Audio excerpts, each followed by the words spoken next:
What is an adept? Is it a title?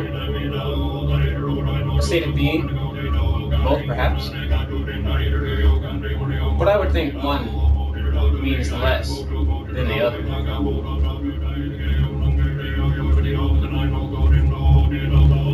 Titles do not ascribe to a state of being in and of themselves. An adept is one who has faced many trials and overcome them, and has gained insight through this. One may use all amounts of personal strength and charisma to overcome situations, but this is not the mark of an adept. An adept ultimately functions by means of that which may not be named. Effortless is the nature of the adept.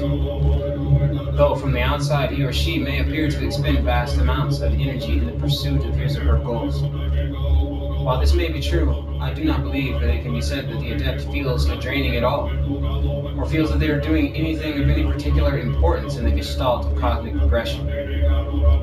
One's actions may influence a number of individuals, but ultimately one sees themselves as part of that greater process that induces change. Change is the very nature at such a point. An external adept becomes proficient in manipulating things which may be said to be external. The adept may create businesses, music, forms of art, even governments or laws, etc. Yet these things in and of themselves do not mean anything. It is the essence of evolution that the adept embodies. It is that nameless essence which drives the adept.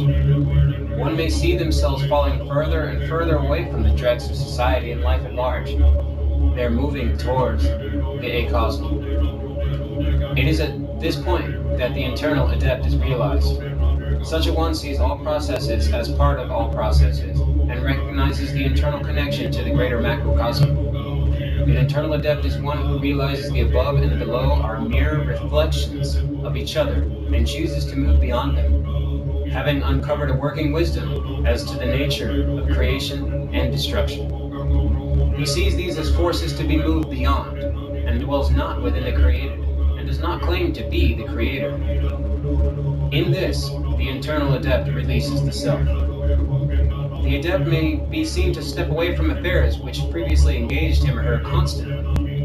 The world becomes the world, and the adept sees it as such and looks through an object at something which others cannot see. They call him or her aloof, uncaring, but this is the surface view by those who dwell upon the surface, and does not penetrate into the essence of the adept. The macrocosm and the microcosm of the adept are seen as an ever-refracting image of something nameless, beyond, which is part of the adept's integral nature, which ultimately resides in a spaceless space, beyond space, in a timeless time, beyond time. I have heard it said about further grades. Is it ever so that once one attains adepthood, that one ever ceases to be an adept?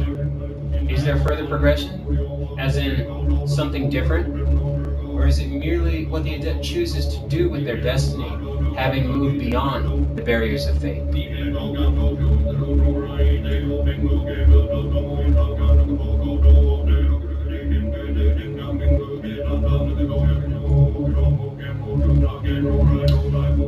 I mean, the basic function of cells as individual units are to consume nutrients, to eliminate waste, to reproduce, to take up as much space as their physical mass will allow, to protect, partition themselves from anything that is not like them, right?